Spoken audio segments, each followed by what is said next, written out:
J'ai une pensée sur le cœur, bien-aimé, à propos des versets suivants. Genèse 43, 1, 34, 44, 1, 12, Éphésiens 2, 11, 17, 18 et enfin Matthieu 26, 39. Il s'agit de toutes ces raisons que nous pouvons avoir de rester à distance quand le Seigneur aimerait au contraire nous avoir tout près de lui. Celui qui habite en nous, dans toute sa plénitude, cherche à être depuis longtemps la vie même de notre vie. Entre lui et nous, il y a une question de proximité sur laquelle la parole de Dieu jette une lumière particulière. L'expérience prouve que l'attachement qui unit le chrétien à son maître présente des variations considérables d'un enfant de Dieu à l'autre. Il suffit d'ouvrir le Nouveau Testament et de jeter un coup d'œil sur les différents groupes de disciples qui entourent le Seigneur Jésus pour se rendre compte que l'expression extérieure de cet attachement a sa contrepartie morale et spirituelle.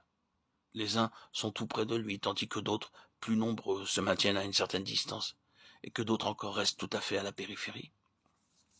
Prenez par exemple ce passage de Matthieu 26, 39, qui nous montre le Seigneur, quelques pas en avant de ses disciples. Nous sommes là, au centre de cette immense gravitation de fidèles et d'amis qui, de près ou de loin, s'intéressent à sa personne. Cette divine solitude qui est la sienne dans ce moment représente évidemment ce qu'il y a d'absolu dans l'obéissance du Fils. Il y a dans cette courte distance qui le sépare de Pierre, de Jacques et de Jean l'image concrète d'un chemin spirituel sur lequel personne ne peut le suivre. Dans l'accomplissement de la volonté de Dieu, ces quelques pas signifient qu'entre lui et nous, il y a un abîme que personne ne pourra jamais franchir. C'est l'isolement absolu d'un Dieu qui s'est fait homme. Autour de ce centre, les disciples viennent prendre position à des distances variables. Si vous revenez en arrière dans votre lecture, vous constatez que Jésus en a pris 3 un peu plus près de lui que les autres. Ils sont allés un peu plus en avant avec le Seigneur. Bien qu'ils ne soient pas tout à fait à la même place que lui, ils sont plus près de lui que le reste de la petite troupe qui l'a accompagné dans le jardin. On aurait pu penser que l'heure de la prière en commun avait sonné. S'il s'était agi de nous, j'imagine que nous aurions prononcé des paroles comme celle-ci. Maintenant, il faut nous arrêter ici et prier. La bataille qui va s'engager sera dure. Nous ne pouvons pas nous y aventurer seuls. Prions. Mais il n'en est pas ainsi pour Jésus. Il y avait dans cette circonstance quelque chose qui exigeait de lui un isolement spécial et l'obligeait à se passer de la communion de ses disciples. Pourtant, à ce moment-là, son cœur en avait certainement soif de cette communion.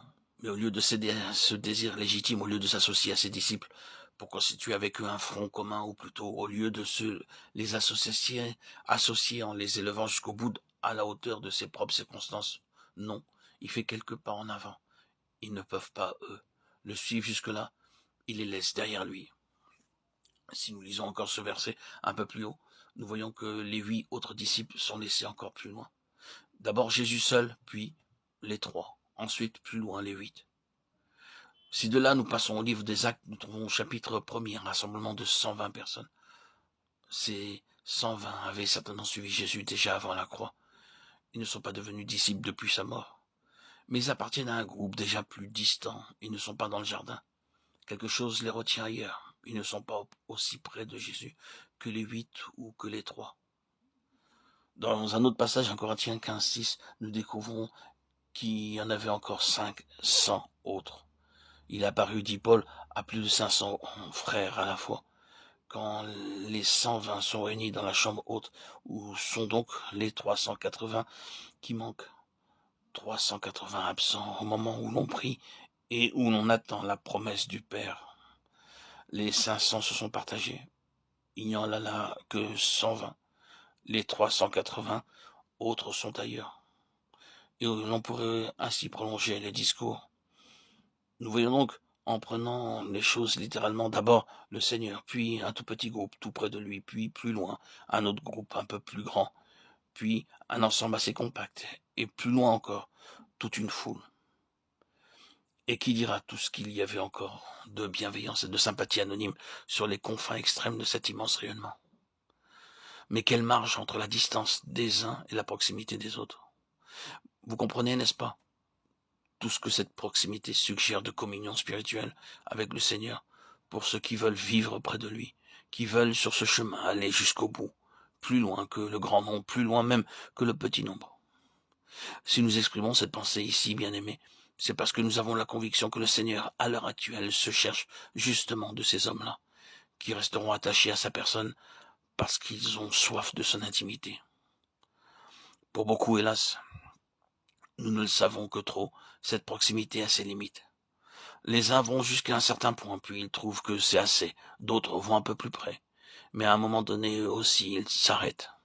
Il semble qu'il n'y en ait vraiment qu'un très petit nombre.